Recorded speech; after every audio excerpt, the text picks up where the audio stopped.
The year is 2026. You are standing at a terminal in a high-risk zone. You have the funds. Your credit score is 780. You insert the chip. Declined. You try again. Declined. You aren't broke. You are censored. You are realizing, in real time, that your purchasing power is not a right.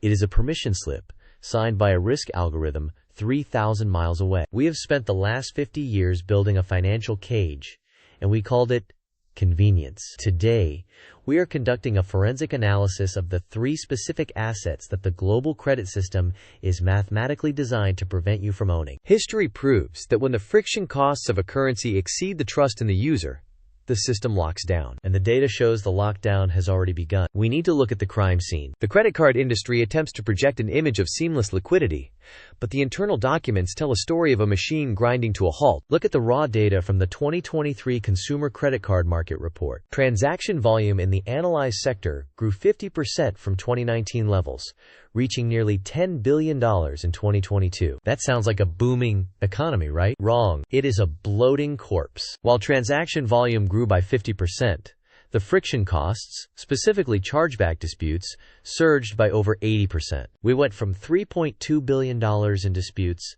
to $5.9 billion in just 2 years. This is not growth. This is a breakdown of trust. When a system sees an 80% spike in disputes, it restricts access. It tightens the noose. In 2021, dispute volumes dipped briefly, but by 2022, as inflation hit, they exploded. The system is becoming less efficient, not more. And here's the irony.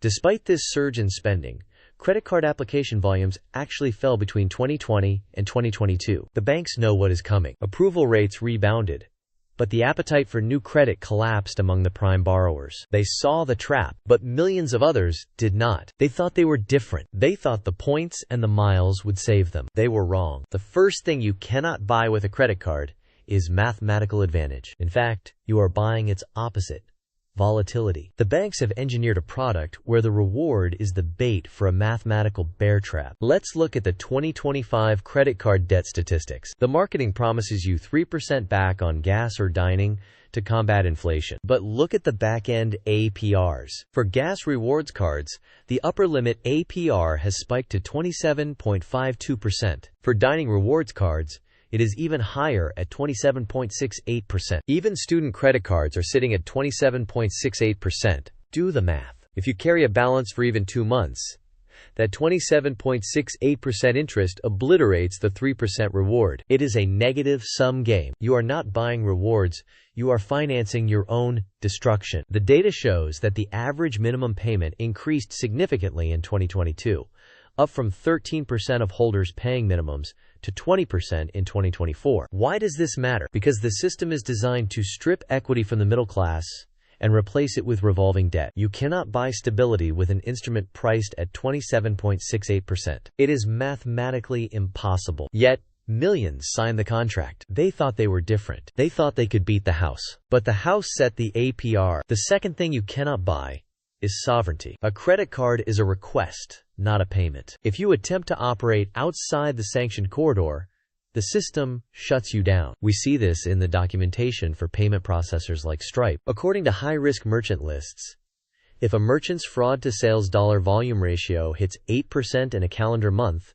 they are terminated. If MasterCard chargebacks exceed just 1% of sales transactions in a single month, you are flagged. 1%. That is the margin of error you are allowed before you are deplatformed. This means you cannot use credit infrastructure to build a business in any sector the system deems volatile or undesirable. You cannot buy independence. The moment your transaction profile deviates from the norm, perhaps you are selling political literature or self-defense tools or cryptocurrency, you hit that 1% threshold and you are demonetized. This brings us to the trustless transaction myth. In January 2018, the crypto market cap peaked at over $825 billion. Investors flocked to it, trying to buy sovereignty. By mid-2018, that capitalization fell to $303 billion. 6 months later, it fell another 35% to $236 billion.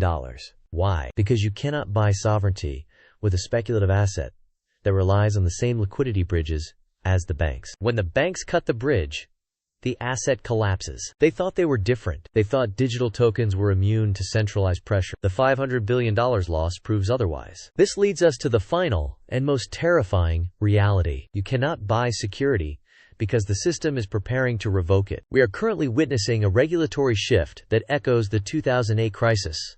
But this time, it is silent. Industry experts are warning about new credit structure regulations. One expert stated plainly, it would remove credit from 80% of Americans, and that is their backup credit.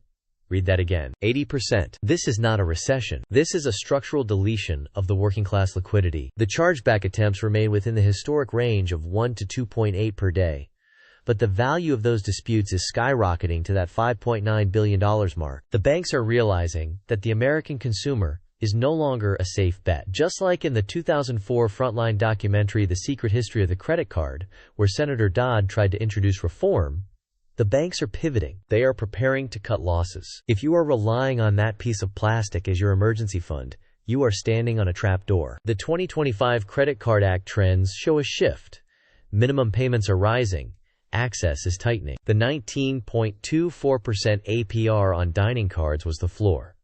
The 27.68% is the new normal. The window to secure real assets that do not require a Visa authorization code, is closing. The credit card is not a tool of wealth, it is a leash. It restricts what you can buy, it surveils where you can buy it, and it charges you 27% for the privilege of being monitored. You cannot buy mathematical advantage, you cannot buy sovereignty, and you cannot buy security. The system is tightening. The $5.9 billion in disputes is the smoke. The fire is coming. Get your house in order, or be part of the 80% who get cut off. Class dismissed.